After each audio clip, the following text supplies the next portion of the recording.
think it's awesome now. All right. Let's fucking go. Just kill that monetization first minute.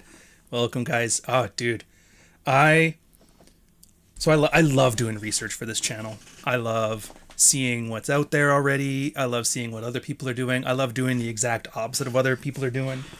And I have a list of like about 100 movies right now I want to eventually address from a storytelling perspective. And then I got to, I don't know what it was. I looked at Highlander 2. It's because I'm in a cyberpunk mood right now. Because if you don't know, I'm writing a cyberpunk book. Well, I've finished writing a cyberpunk book right now. I'm just waiting for it to get back from the editors, make final changes, and then you guys will have it out, hopefully by the late summer.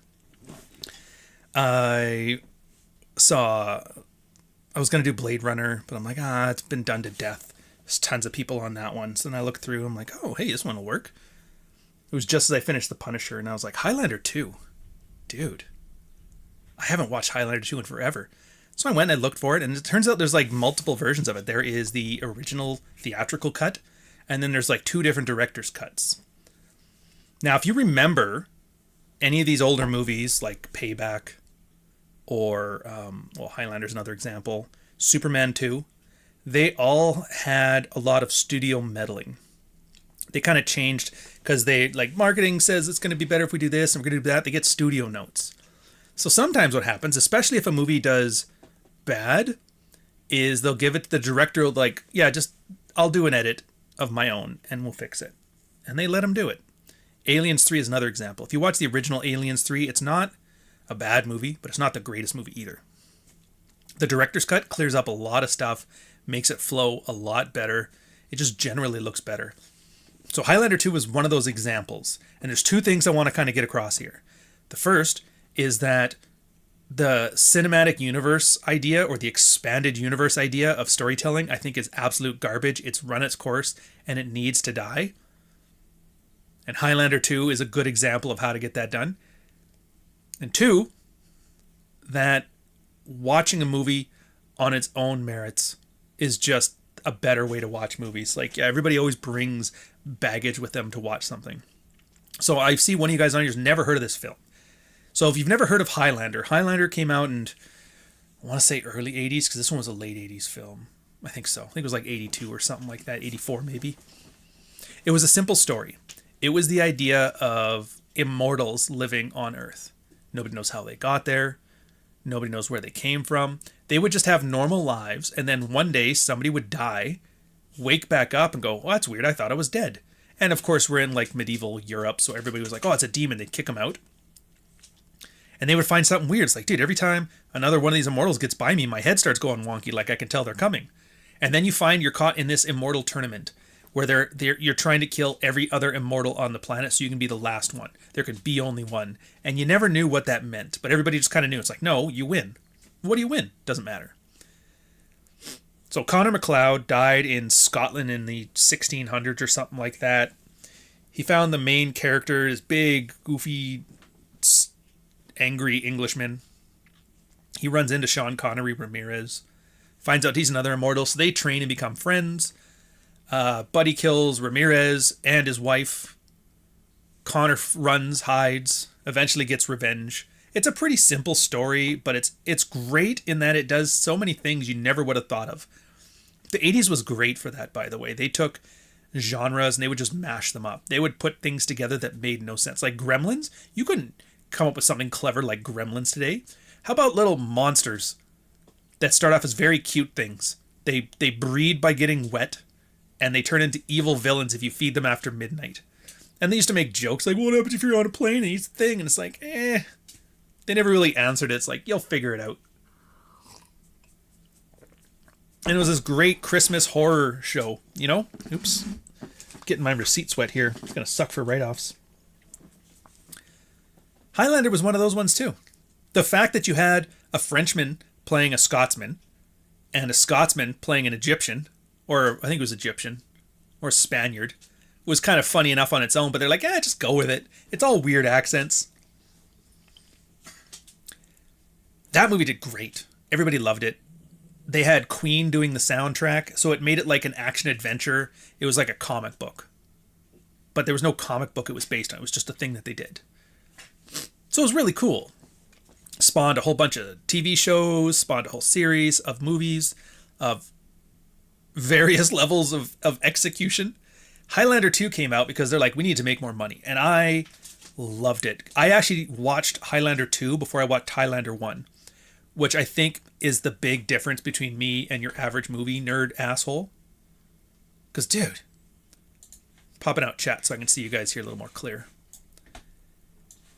Everybody who watched Highlander 1 judged Highlander 2 based on Highlander 1. Which I'm like, why? Watch a movie on its own merits. And that's why it's like, if you look online, that's it. The worst Highlander movie ever. Thing ruined the franchise. Fuck these guys. This is shit.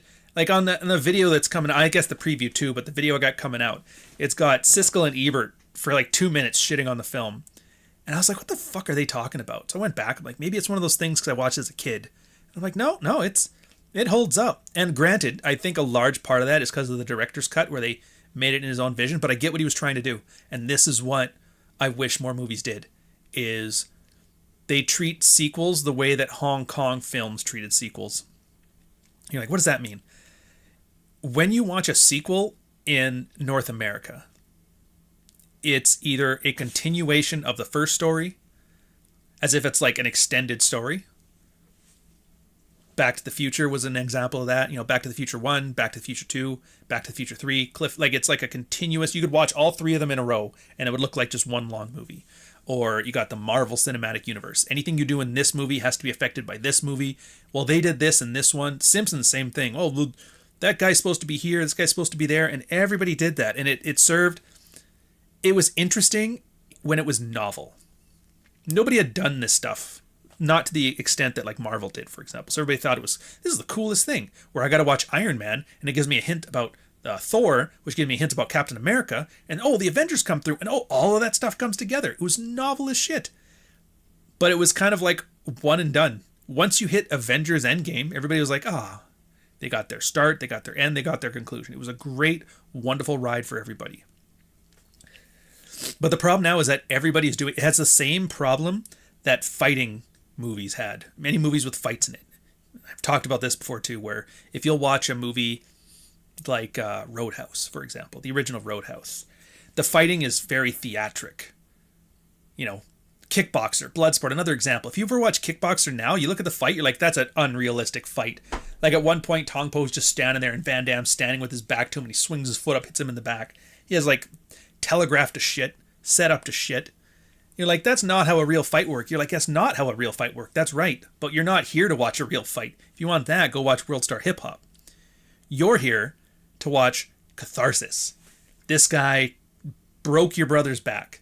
This guy kidnapped and pretty sure he raped your girlfriend. He kidnapped your master. He's threatening all of them and he has to beat you up for 10 straight rounds and you have to sit there and take it. It's like an embarrassment. And you're made to hate him for the entire movie. Then at the end, it's a series of like amazing spin kick, flashy moves. And you're like, yeah.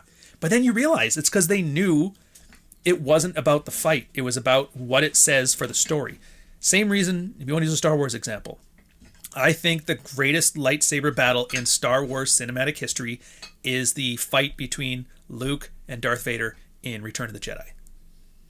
To which everybody here is like, what the fuck are you talking about? That was the laziest one. It had the least amount of movement. I would say Empire is probably tied for number one, but if you watch it, it makes total sense. Here's the thing. You watch the prequels, you watch the new stuff, it's like, dude, they're way faster, they're doing flips, technologic, it's more proficient. It's like, that's great. What the fuck was the point? What is that telling me? Like, why would I'm always a fan of, if there's something you can take out of a story and the person still understands the story, then it's not supposed to be there. Things are supposed to be there as a conscious choice. And jangling keys in front of you to entertain you because you're a fucking mouth breather, not it, man. If you watch the Return of the Jedi fight, what is it? The whole thing there, it's they want to turn Luke. They don't care about the galaxy. They don't care about the war, all this stuff. They're not trying to kill them. They're literally just trying to get Luke to turn to the dark side. Because then with the third Jedi, they can make this thing work. So what do? They kidnap him. They bring him up there because he's trying to convert Vader. So he has his lightsaber there and he's like just taunting him. They're just fucking with him. Yeah, man, they're going to kill all your friends. They're going to kill your little sister too. Fuck all that. And finally, Luke loses his shit, grabs his thing, starts fighting with Vader. And you realize, like, he's good, but Vader's still better. So he tries to hide because he doesn't want to do this. He doesn't want to kill his dad. So his dad starts goading him some more. It's like, hey, I tell you what, how about I just kill you and I do your sister? And he gets mad. And that's when, like, then he goes from, before it was like a fencing mound, really slow, methodical, adequate. It's showing that he's got technical skill now, right? Like, he's grown, he's become proficient. But now it's just flailing it around. He's swinging the thing like an axe, chops off his hand, breathing heavy, screaming the whole time. Not well choreographed at all, but I learned more about the character and more about why it was important in the story. Like, you cannot take that lightsaber battle out, or the Return of the Jedi makes no fucking sense. Same thing with Empire Strikes Back. You watch that whole fight, what is happening? You think it's a lightsaber battle. It's not. Vader's testing Luke to see if he's any good. Is he worth converting? He fucks with him the whole time. He's playing with him. He's toying with him. He gets hit in the arm to show, oh, he does have potential. Luke could hit him. And he gets mad. Dark side, chops off his hand, sets up a thing for later. But do you get that out of the prequels? No. Same thing. So fighting, Roadhouse, theatrical fighting. Kickboxer, Bloodsport, theatrical fighting. Highlander 2, theatrical fighting. It's one of the last ones. Like, they did it until about the mid to late 90s, around the time that the Raid and it was really when Hong Kong got transferred over to the Chinese, and then Hong Kong stars started coming over here because they took the Chinese operatic fighting as a dance to America, and America took the completely wrong lessons from it. Jackie Chan made comedy out of fights, and they took that to go, oh, so let's make it flashy. Good. Yeah. Yeah, a hand reference. And it's a nice little throwback. So this is why Highlander is one of those lightnings in a bottle situation. Because Christopher Lambert didn't know dick about swords. He didn't know what the fuck he was doing. I lump him in with guys like Michael Dudikoff. Do you guys know who Michael Dudikoff is? He is the action star of the American Ninja series of Canon films, along with the Jerry Springer biopic movie. Same thing. Michael Dudikoff did not know karate. He didn't know jiu-jitsu. He didn't know kung fu. He didn't know fucking nothing. So when you're an actor and you have to act like a sword fighter who's been training for 500 years, or you're an actor and you got to pretend to be a master ninja, what do? Well, you act like one. And you're not focused on, is this the proper kick? Is this the proper parlay with my sword? No, you're focused on, how do I express the character movements through this? It's like pro wrestling in a way. And that's something I got so mad. Pro wrestling used to be great at this. Like, I could blur out the faces. I could hide the body, make them just look like a black wireframe. And I could show you a Rowdy Roddy Piper match. I could show you a Ric Flair match. I could show you a Hulk Hogan match. And I could show you a Ultimate Warrior match, a Bret Hart match, a Mr. Perfect match, a Jake the Snake Roberts match. And you would know, even if it's just like a wireframe on CG, and I had it just copy their movements from wrestling match, you would know which one it was just by how they moved. Like, I can tell you right now, guess who I'm talking about? He's in a headlock. He's dropping to his knees. He's starting to pass out. The ref has to lift his hand up. First time, goes down. Maybe he's sleeping. Second time, no, he's sleeping. Third time, just about to fall, stops. Then starts to shake. Then starts to build up. Then starts to make a fist. Then starts to pump. Then starts to stand up. Bam! Breaks free of it. Points at the guy. Let's fucking go. You know exactly who that is. You know exactly who I'm talking about. You just changed the way of you Jackie Chan movies. Never thought of them a mouth breather. You know exactly whose fight that is. You know exactly what comes next, too. You know what comes next. 3 punches. Wham, wham, wham. Throw into the rope. Kick to the face. Leg drop. That's exactly what 20 minutes of flexing to the audience with flash photography going off everywhere. Everybody's pumped. Everybody's hyped. Well, that's not that's not what would happen in a head. Like, shut up. Does anybody understand the adrenaline, the excitement, and like the gravitas that would come at the end of a WrestleMania? You have no idea what I'm talking. It's literally cocaine for your eyes. Oh, fuck. And Hulk Hogan was not a proficient wrestler. Same thing. If you watched a guy would like, oh, please don't hit me, please, sitting in the ropes in the back, looking like he's all hurt, and then as soon as the guy like lets up a bit, he like punches him in the nuts. You know that's a Ric Flair move. You know, getting raked on the back and walking around like this. You know if you're knocked on the ground and somebody looks and the guy looks over, he's like, huh? And then pokes you in the eye just to drig it in, just like a prick. You know that's a Roddy Piper move. America understood the theatrics and the storytelling element of violence, and we just forgot it. We forgot it, and it's so sad. And Highlander was good at that, because you'd watch, like if you watch the final fight between Katana and McLeod, you see Connor, he fights like a hero, right? He always fights. No dirty tricks. He fights technically proficient. He's always on the back foot. He's always getting knocked back, but he comes through in the end. Like, you see that in every movement he makes. Michael Ironside, on the other hand, chews up the scenery. He's a larger-than-life cartoon villain. He just loves it. He thinks that's the greatest thing, being an evil guy. In that sense, it's kind of hokey, but he brings the charisma to it. So when you see him fight, it's, oh man, it's dirty tricks everywhere. He actually punches McLeod in the face more than he like hits swords to sword. It's exactly how he does fight. Kicks him in the nuts, stuff like that. Gets very violent, very vicious. He just tries to like grab him and rip him apart. That's exactly the Michael Ironside character, and they established that well early on. When he first lands on Earth, he falls into a subway, sees this guy wearing like a Google Glasses thing, watching TV, but he's like, I like your coat. And he basically just murders the guy, takes his coat. There's a scene when he breaks into the boardroom of THE, or TXE, the company that built the shield wall. And he's like, yeah, I want to take over this company. I'm tough. And everybody's like, yeah, I'm tired of you. Gets his bodyguard to shoot him like 6 times, but he's immortal. So he gets up. He's like, that hurt.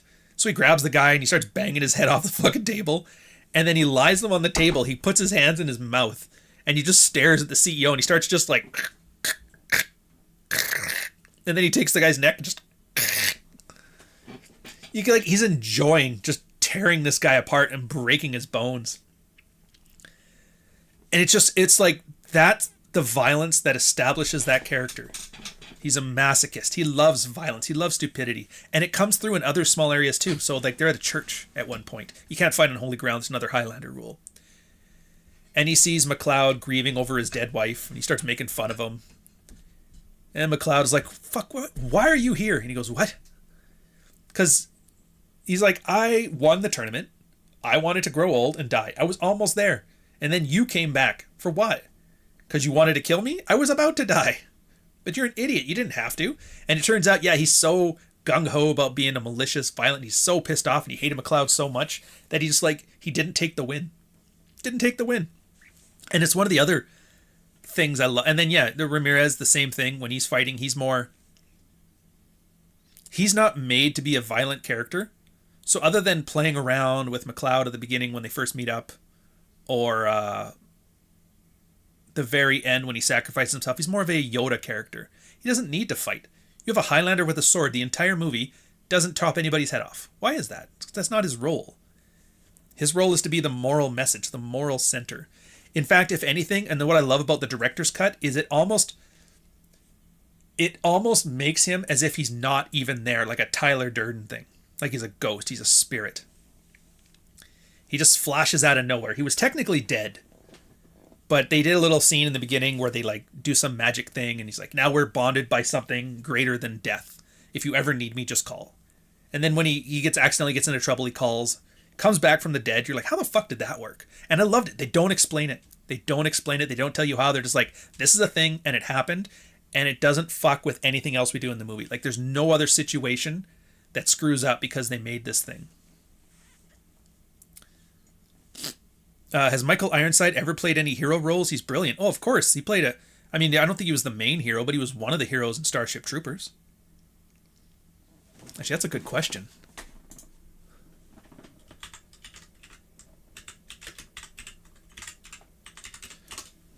My big question is, was he ever on Dream On?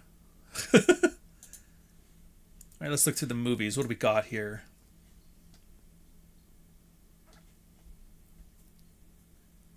Jeez, he's been in a lot of films.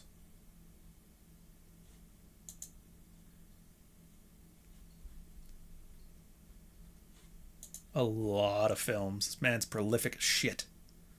He's kind of bargain basement binning it at the end, but whatever. Let's go way back to the beginning. If he was a hero, it would have definitely been at the beginning.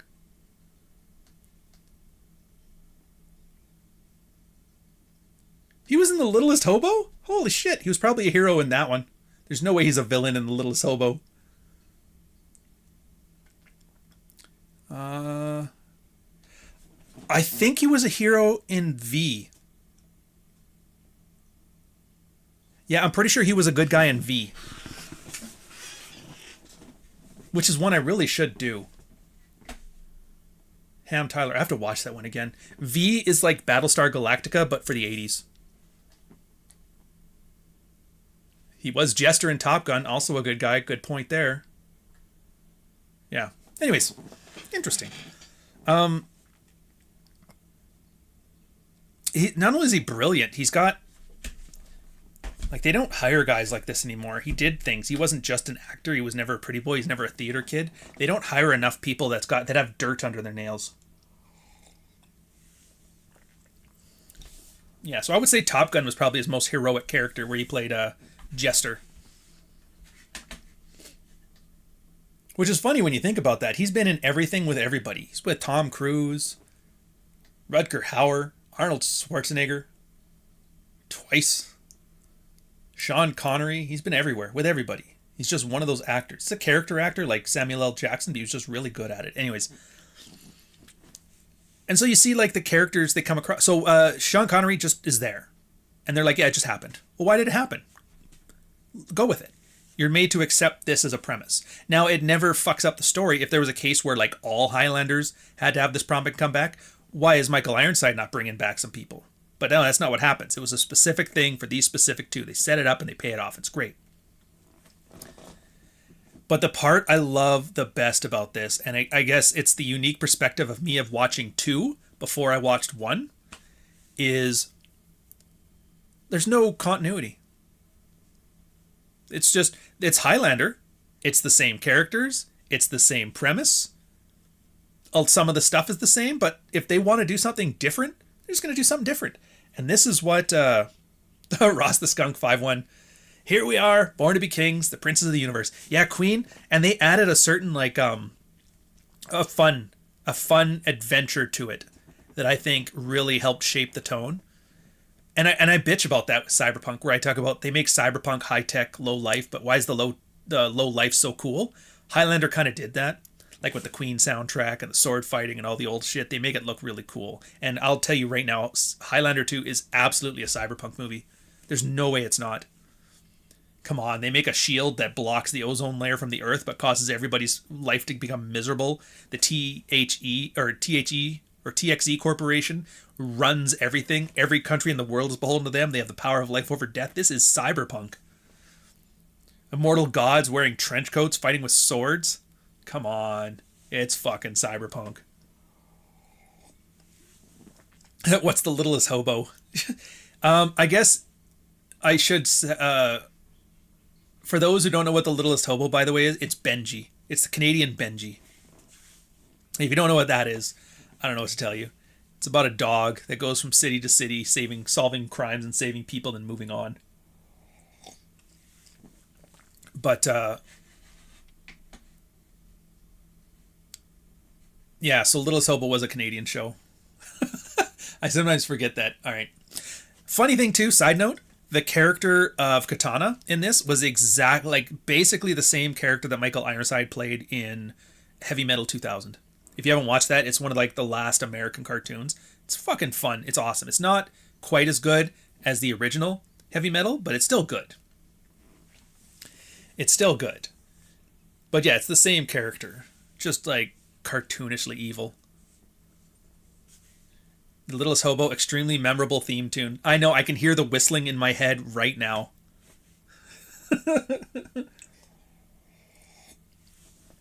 Yeah, it's one of those shows that everybody knew. It's like Anna Green Gables. Even if you're like the machoest man ever, you're like, I know that show. Like, how do you know that? It's like, I just do. It's the one thing that Canada was proud about for like 40 years was Anne of Green Gables. They do, and it's something that, I said it before, it's something they got from Hong Kong cinema, because a lot of Hong Kong, because they don't have very good IP protections in British Hong Kong. So what they would do is Bruce Lee became the biggest thing ever. So what did they do? They made 500 knockoffs. Enter the Dragon 2 with Bruce Lee. It's a different guy. It's a different character. It's technically Enter the Dragon, but it's like there's the only continuity is the stuff that works. If it doesn't work, they just skip it. Highlander did that well. Highlander 1 had nothing to do with because the other thing, Highlander 2, they were in the past. They kind of played up with, you know, that theory the Joe Rogan show talks about a lot, where there was an advanced human civilization before the last ice age, and they got wiped out for whatever reason, and all the evidence was buried, and you're never going to find it again because of the ice age tectonic plates or whatever. And so now we're like repeating it again. They're like, let's just do that. And so they come from a past that then they're still doing like sword fights and laser fights. It was like a very cool, like, remember how Cyberdyne, the robot war was in Terminator? Then you go back to the original Terminator in the 80s. It was like that. But kind of like Terminator Cyberdyne war mixed with Stargate's fight in ancient Egypt stuff. It's a cool thing on its own merits. Even got a little bit of like Dune thrown in. Just all the cool old shit. So the idea is they were from the very far past, and they would find that some people were immortal. So what they would do for the immortals is, because they couldn't deal with them, they're, you know, a tyrannical government, so the immortals, they can't be killed. So they send them into the future. And then there, you got to fight with the other immortals. And then whoever wins, you can either grow old and die, or you can come back. They didn't have that in the original. People were pissed. Like, what the fuck? Although at the time in the original, or in the sequel, they had them from a planet. It was like a space alien, which, again, the directors and the studio's probably like, dude, aliens are cool right now. They just had Aliens, the sequel, come out. They're like, no, just make it from the past. It's fine. So the director fixed that. But yeah, the original one didn't have that. They just had the tournament. You'd have to understand there was a tournament. The tournament is about killing each other, and the last one wins. How do you kill them? They're immortal. You have to take off their head. And it's like, yeah, that part's good. We're going to add this stuff. They add the thing about the shield. They add the high tech. They add the cyberpunk. They add the bringing back your friend from the dead. They have Michael Ironside coming back for his revenge. One of the things that this movie did, too, that I really find it is interesting, is similar to what The Punisher did, where they give the character arc to the villain. It's something you don't see very much in movies at all. More often than not, the character arc is given to the main character, the protagonist. Sometimes the protagonist is like, you know, Dolph Lundgren, bigger than life, just an action star, and the movie's kind of like his anchor. And they give the character arc to the secondary character. Like I Come in Peace. Brian Benben's character is the character arc. He's learning to distrust being the striver in the FBI, and that's the way he saves his life. You know, everybody else gets a character arc except for the main character. But again, Punisher, 89, and Highlander, they thought, they give the villain a character arc. Because the Punisher doesn't change. His partner doesn't change. Franco, though, the villain, he changes. He's trying to change the mob. Causes some problems. The Japanese kidnap his kids. He tries to get them back. He has wants. He has needs. He has a character arc and a tragic flaw at the end. So it's like a tragic character. It's a Greek tragedy mixed with an action movie. And I was like, fucking... It's the same reason you like RoboCop. It's the same reason you like The Punisher, and you didn't even realize it. It's because they took a very simple, schlocky premise, and they elevate it with shit like this that you aren't even paying attention to. Null with a 10-euro super chat. Thank you very much, sir. I'm not sure what that is. It's yellow on a yellow background. Let me copy and paste that so I can see what the hell I'm looking at. Oh, a thumbs up. Well, thank you very much, sir. Appreciate that. Yeah, I guess Joker kind of did too. Joker does it a little differently though. He's the protagonist doesn't necessarily mean hero. Protagonist just means the main character that the story is based on, the perspective of the story. And so in that case, the Joker is the character arc.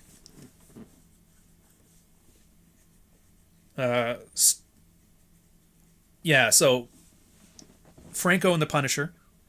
And this one, Michael Ironside, it's the same thing. It's a revenge story in reverse. He wants revenge against Connor McLeod.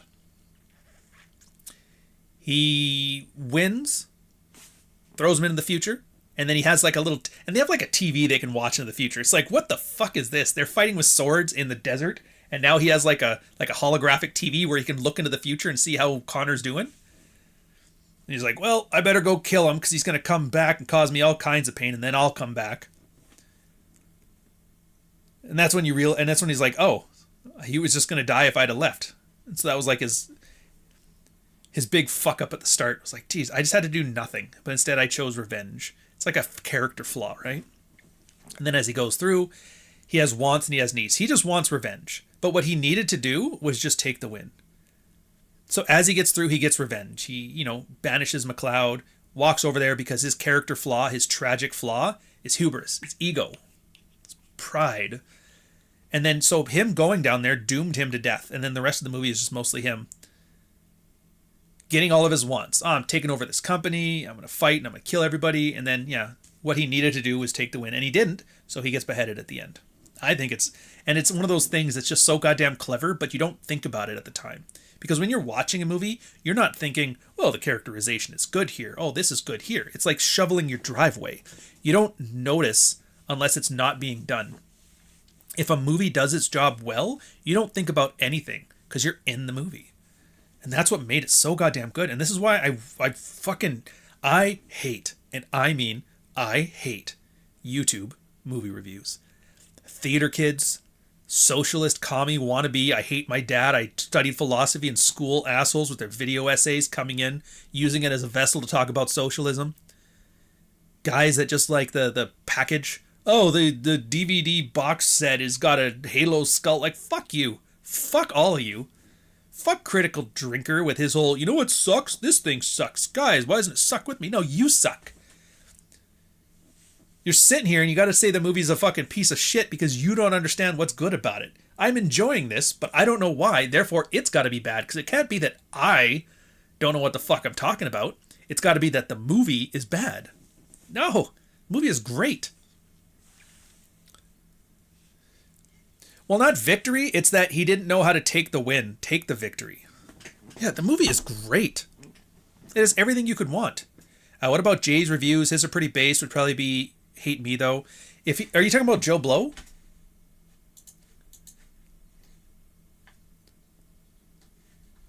If so, I think he's okay. 45 people. Dude, this channel's been blowing up. I like it. 45 people. My goal is to get to the 250 that we get on the average Red Morning episode. If we can get there, I'll know I'll officially made it as a YouTuber. But yeah, so I really hope you guys watch it. And then after this is going to be The Running Man. It's the other cyberpunk movie, and they're going to be so much fun. Same thing with that one. And it's just funny when I think about, like, what are the best 3 cyberpunk films? The Running Man, Highlander 2, Blade Runner. And every single one of them has a completely different tone and theme to it. He's a Gen Z who makes video essays. I swear he doesn't spurg. Well, I don't mind spurging, but if you're going to do it, like, do it well. There's people that are just, like, spurging for the sake of it, but then they're spurging because people have a genuine passion for something.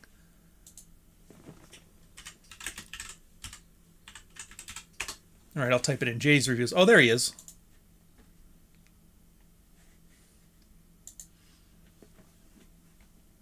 He does a lot of video game stuff, not a lot of movie stuff, but whatever. And B-Mask's like a British version of what Ryan does. B-Mask, eh? See, it's going to suck. You guys are going to introduce me to all these guys that I actually enjoy now, and I can't have my, I fucking hate YouTube movie reviews guys, because I'm like, oh, everybody I watch now is good. Johnny Mnemonic, yeah. I guess if you really want to get into it, I wouldn't put Johnny Mnemonic or Tank Girl into top 10, top 3. Top 5, maybe. I tried watching a video essay about Speed Racer, and all I got was a rant about Trump. I know. That's the thing that gets me. Because it's like, look, we're just talking about movies, right? Red Letter Media does it pretty well, but they kind of talk about it more the way the technical staff of movie talk about it. Oh, the cameraman did this, the director did this, I like how the plots did this. I kind of approach it more from like literally just enjoy a movie on its own terms. There's always like a slight different angle to it. And some other people just like to talk about the plots or what they like the best about it, or the 10 things that you didn't know about it, kind of like an. And there's a room for all of it, but the ones that drive me the nuts the most are the ones that can't enjoy something, so they have to enjoy hating something. It's like, dude, there's 100 years of cinema out there. If you aren't watching movies you enjoy, what the fuck are you doing? Oh, I hate this fucking movie. Why are you watching it? Why have you made 12 fucking YouTube videos on it? Because you guys hate it too. It's like you want to be miserable. You want me to be miserable. And you want to make a living being fucking miserable. If I wanted to be miserable, I would have stayed in my corporate job. I would have stayed in the military. I'm not going to come here. Is The Patriot with Mel Gibson something you'd be interested in? Maybe. Like, I remember I enjoyed The Patriot. The problem I have with it, and it's not a problem, it's actually a well-made movie and there's nothing wrong with it, but the problem I have with it from my movie review and why I didn't make the top 100 list is because there's nothing about it that offers something unique that I can add. Like, if you notice on every video on my channel, there's always something in there you're like, oh, something completely different that throws you on its head, or it shows you, it's like the quintessential example of this. Like, if you look through I Come in Peace, where I start talking about the mashing up of genres. Or if you watch Gattaca, it's about the most masculine movie ever, and there's like 3 punches, and it's like a melodrama. It's a really good one. Or if you watch like Dirty Harry, you're watching like the 70s deconstruction of progressivism, and they do it in an entertaining way. They kind of establish the genre. They walked so that Lethal Weapon could fly. What's another one? Rambo 3, where they take like a serious character study of Vietnam War veterans and the nature of power and authority in America in the 1970s, and then they turn that into a schlocky action movie, but then they elevate the action movie until it's like there's never been a wartime action movie that has peaked as hard as Rambo 3 fucking peaked. Flat out. The top of the genre. They had to come up with Die Hard after it. They had to make the towering inferno with an average cop without shoes to compete with Rambo 3. That's what I mean. Like a movie that killed a genre because it was just perfect. It's like Avengers Endgame to the comic book movies. You can't make a giant comic book movie again. It's a huge win for the RAR squad. YBC Too Cold included Ryan Stone in his tier list. Well, that's good. I don't know who that is, though. I'm also pretty sure that's not real Red Hawk either. Because I'm pretty sure I gave him a... Oh. Oh, for fuck's sakes. Yeah, that's not Hawk.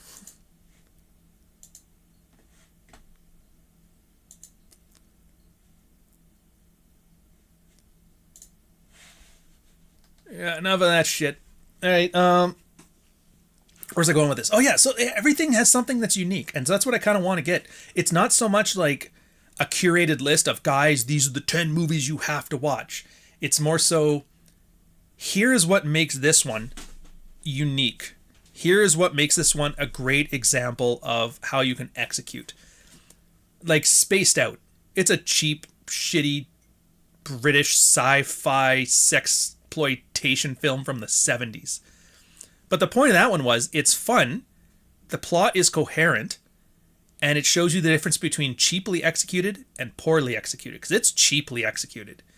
King of the Kickboxers, I wish I should fucking do that. I really love that movie too. It's, again, cheaply executed, but competently executed.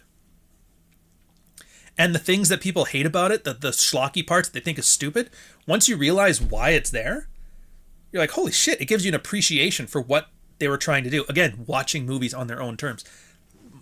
My favorite part of the King of the Kickboxers review, other than the Billy Blanks love, is, and the fact they give you gratuitous nudity for no reason other than it's awesome, is, like, why is the acting so weird? Why are they're animated and they always have to have those reaction shots? And you realize it's because when you're making a film in Hong Kong, you're immediately releasing it to a dozen different countries with 6 different languages. It's got to go to Thailand. It's got to go to China. It's got to go to Japan. It's got to go to North America. You have all these people together. And so you have to exaggerate the movement more, like Chinese theater, because you can't have a nuanced discussion, because that's not going to translate to half the language, and people won't get what you're talking about. But everybody knows if you're waving your fist and screaming. And the reason they did this because they stole it from the Chinese opera. You watch the Chinese opera. They actually had specific movements you had to do to express certain things. Like if you had a tassel in your hand, you'd shake it around. You were riding your horse. You couldn't do that in the theater because they didn't have props. You didn't have a horse on stage. Everybody was wearing a mask. Everybody had big robes. So you need the exaggerated movements. And they just took that theater and they applied it here. And you're like, how does the Chinese theater translate to a Hong Kong action movie? And you got to see it. Now, you can't do that in North America because it would just look goofy. But you do it in China. And then once you understand what it is, you're like, oh, I get why he's doing that. He's doing that because he's supposed to tell me what this emotion is. And it's a very compact way of storytelling, which is clever. You may not like it, but it's clever and it's competently done. You can get an entire backstory of somebody just based on the theatrical movements that they do. Remember when I was talking about theatrical action? That's what they would do there. But again, America took the wrong lessons from Hong Kong action and they're like, oh, make things move faster. And so they made it flashier, they made it faster, and now you have spinning fucking lightsabers and Yoda doing backflips. Yeah, Rambo 3 is so much fun to watch for how badly the politics have dated, plus its crazed action. If anything, I find that helped it age like a fine wine. Like the idea of Rambo. So if you guys don't know, when you watch Rambo 3, the part I love the most about watching it in retrospect is that he went to save Afghanistan from the Russians by helping the Mujahideen and fighting with them. Now, if you don't know your history, the Mujahideen, after kicking Russia out, transformed into Al-Qaeda. And what did Al-Qaeda do? They got a pilot's license in 2001. I still think Stallone's greatest failure as a movie maker, as an actor, was not leaning into that. When he did Rambo 4, or whatever they call it, I think they just called that one John Rambo, and they made him go into like Vietnam and try and save a girl. I was like, dude, you could have made the greatest Rambo movie that was ever out. Imagine that. You're retired. You got out of your war is over. You're in smack dab in the middle of 9/11. The Al-Qaeda took out the things. You realize that was the Mujahideen. And then you go back to Afghanistan and you have to reconcile that. I'm like, oh, that would have been fucking brilliant. I would have watched the shit out of that. Think of what could come out of that. You go back with your brothers that you fought in arms for, and you guys were warriors together, but they felt betrayed, and oh man, you could take it in so many different directions. And of course, what does Rambo got to do? He is American foreign policy, so of course he's got to walk in, he's got to fucking butcher Al-Qaeda. They get to hide in the caves and the mountains. You know how much fun it was in the caves of Oman when they were sliding down there with the Spetsnaz? You think he's not going to have that much fun hunting Al-Qaeda in caves? Oh, dude. They could torture him. Waterboarding was the coolest thing back then. Imagine Rambo getting waterboarded, having a Vietnam flashback and tapping into some inert foreign power that truly brings him back to where my war is over. No, not this time it ain't. Bring it right back. I'm like, fuck, that'd have been awesome. Yeah, the dedication over at the end of the film. But I enjoy that kind of stuff because it gives it a certain sadness to it where you realize he saved the story, but at what cost? It's kind of one of those happily ever afters, but they never tell you about the divorce that happens 5 years after the guy wins the girl back. I know, it's the biggest all-time regrets. I'll probably do a video at some point on this. I don't have a format for hypotheticals yet, but it's too bad. Stallone's getting old. I don't know if he'd ever do it, and I wish he would watch this and listen. Yeah, but there's a bunch of movies that have stuff like that, where the politics didn't age very well. 3 Days of the Condor, same thing. At the end of that one, when they're like, how do you know the New York Times is going to play your story? Because Turner believed, oh, if I just give the New York Times the story about the CIA breaking the law, then they will fix things. And then the CIA guy is like, Higgins is like, hey, did you not think we run the media? And he's like, huh? You watch that now, you're like, holy shit, that aged perfectly. Except for the fact that Turner actually believed the New York Times would help him. And nobody who goes up against the government today would think the New York Times is there for them and not to help the government.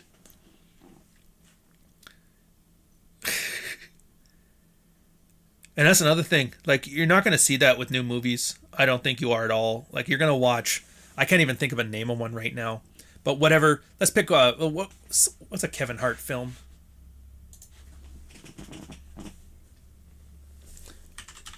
Oh wait, there's one where he plays a spy, but they're retired and they fake their death or something. The fuck is that? Producer? Jesus Christ. Kevin, how do you keep failing up? He's got Puff. There's no way he's got some Puff Daddy fucking blackmail in his closet. There's no way. Fight Night, $1 Million Heist, something like that. Group Therapy. Die Hard 2. Alright, I don't know which one I'm thinking of here, but I'm sure it's one of these ones. Thunderbolts, maybe. It was him and Cameron Diaz, and apparently they played spies that faked a death and then raised a kid in the suburbs. I don't know. But you watch that movie, and I mean, you're not gonna, but if you did watch that movie 20 years from now, is this gonna age badly? It's not. It's gonna be, you're just not gonna, like, understand, like, why was this a movie? Everything's just forgettable. And look, you don't have to think it's the greatest movie ever for Rambo 3, but the fact that there's, like, that weird lore and the political aged so dramatically worse than what you would expect, it gets you like a death of the author kind of appreciation for it that you just couldn't otherwise. And I really wish there was stuff that was going to be like this out today. There's not. Yeah, there's Watchers. Don't get me wrong, there's all kinds of stuff too. There's Watchers, there's Scanners, Lost Boys. The old, like, Kiefer Sutherland stuff was just, like, amazing. Rutger Hauer has an entire catalog of stuff I want to do. Ice-T, Surviving the Game, Body Count. What was it? Emilio Estevez and Ice-T and like the Manhunting Man films of the 80s and 90s. There's a deceptively small amount of interest in those. I really do want to put a Surviving the Game one out there. It's Ice-T as like a war vet homeless guy, and they hire him to be hunted down, and Rutger Hauer is like the main villain. It's really good. Predator was kind of like a Manhunting Man one too, but Screamers. Then there's horror. Like, I can get to some of the horror stuff. To be fair, Hellraiser 2. Oh, fuck, I'm dying to do a Hellraiser 2 one. There's just something about the Hellraiser series, like the gore, that Saw took all the wrong lessons from.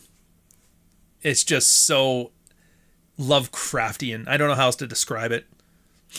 But there was also some of the goofier ones, like I think it was Ghoulies. Yeah, see, Final Destination, Scream, those deconstructive ones, I probably won't do those. I don't find they're as useful.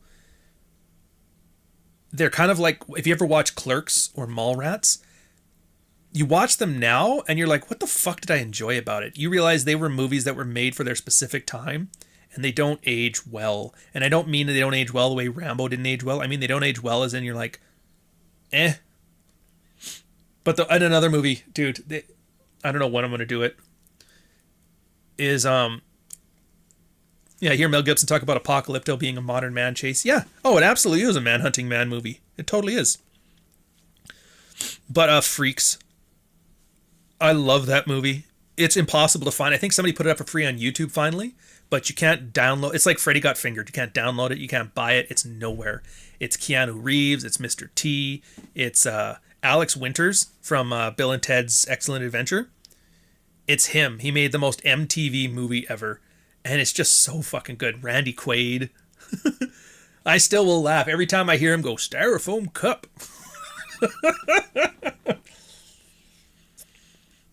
Scooby-Doo. I'm not going to do Scooby 2 either. At least not early on. I got way better things to go with here. And I was thinking melodramas. I don't know what it is, but there was a lot of like very masculine melodramas, which you wouldn't think of would an issue. Melodramas are kind of like ones that are overly dramatic for the sake of it. And you watched, and I know other people got into them. Because like, American Ninja. When you hear that movie, if you haven't watched it forever, you remember, oh, that was an action film. You go watch it now, man. It's not an action film. It's a melodrama. It's a melodrama and a love story about an orphan guy who falls in love with the general's daughter. The ninja stuff is just thrown in there to keep you interested. It is a melodrama. The Punisher is kind of a melodrama too in that way. But a good example of one I would, if I do, is probably going to be the remake of Miami Vice. You watch that one, it is an absolute melodrama. In the same way that Collateral is like Michael Mann's probably best character study, I would say Miami Vice is his best melodrama. It really does tap into the same tone, themes, and vibes that Miami Vice, the TV show, had. Like, he really understood the source material. And all the 80s TV shows were like that. Knight Rider, A-Team, Miami Vice. They were all serialized melodramas. Because action was expensive to film. But characterization, oh, that's easy. Yeah, I know what you did. Yeah, first and second at least, Dudikoff. It's funny, too, because I was going to do that one, but I didn't because it actually is pretty shitty.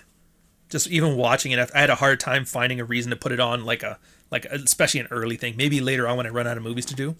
But it was funny because you watch like the American Ninjas 1 to 4, I think, and like each one made half as much as the next one until eventually it was like, dude, they're not making nothing. Because the first one made an insane amount. I could not believe how much return American Ninja made in the box office. It like outdid Rambo 3 or something like that. I was like, how in the fuck did American Ninja outdo these people?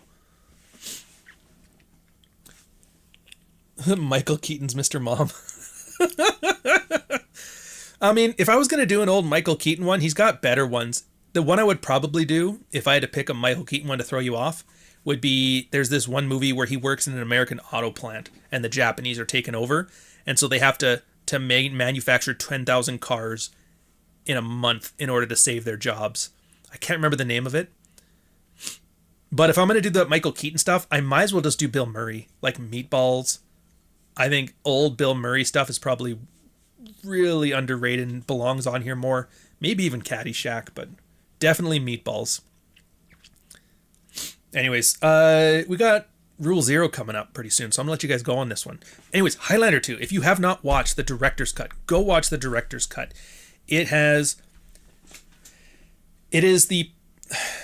While I don't like the idea of cyberpunk making low life look cool, it does it so well that I'm willing to make an exception for it. It is the perfect idea of high fantasy, immortal gods fighting for the sake of being the champion. It has cyberpunk. It has fucking ambitious themes. It treats the source material as fun. The characters are fucking oozing charisma. That's something they haven't done in forever, but the 80s and 90s, where it's just like, you know what we're going to do? Every character is going to have fucking Riz. What do you mean, everybody? What about the bad guy? Give him Riz too.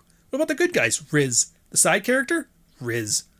Does anybody not have Riz in this movie? Just the guy that gets grabbed by the nuts and thrown out of a window. He has no Riz, but everybody else is Riz heavy. Fucking amazing. Radical Riz. That's an 80s Gen Z mishmash. Radical Riz. And if I had the only complaint I can make for it, and I mean like the only one, is that they used too much orchestrative music. I think they should have leaned on the Queen soundtrack again. Because they had the high adventure, it's fun, but it's serious. It's like having something that's savory and salty, or savory and sweet. It's a combination that you just wouldn't expect to be amazing, but it is. But yeah, fun, but also serious. And if they had put the Queen soundtrack on there more, I think it would have done a lot better. But either way, it's one of those ones that you watch now, and then you'll go back to your YouTube movie reviewer, and you're like, now I can't trust this guy's opinions at all. Because you realize, like, dude, I watched this movie, and if I watch it on its own terms instead of the terms that you gave me to watch it on, yeah, I'm not judging a fish by how it rides a bicycle. I'm judging a fish by how it bees a fish. Watch Highlander 2 based on how it does a Highlander movie, and it's fucking amazing. Highlander 1's good, 2 is good. Yeah, so you won't be able to watch your guy anymore. You're like, fuck this guy.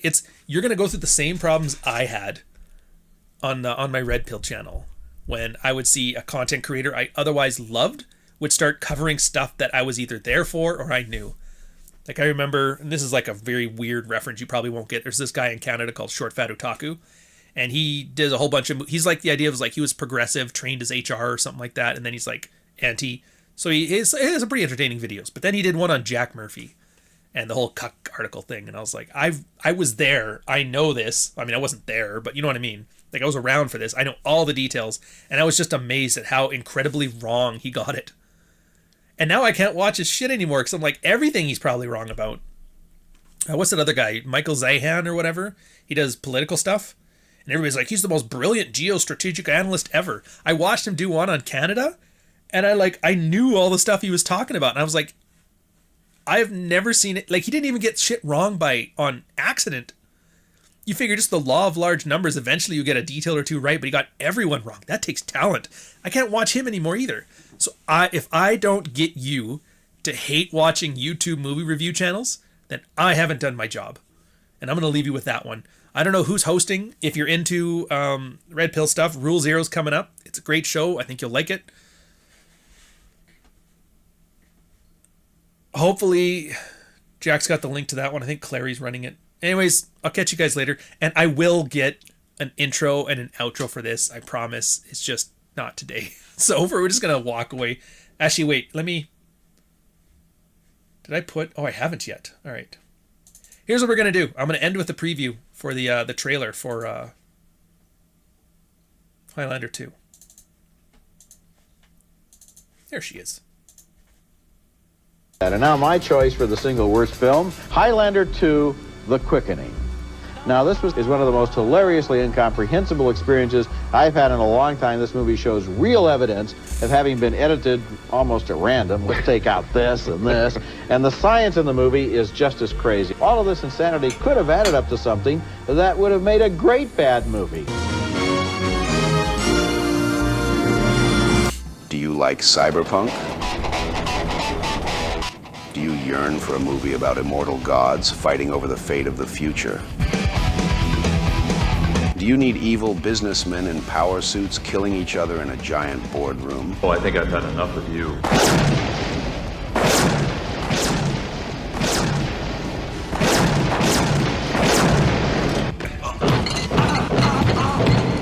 Do you love when a movie decides to just be a movie and not a cinematic universe?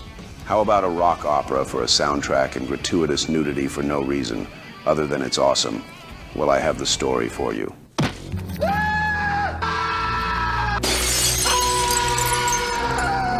What the f?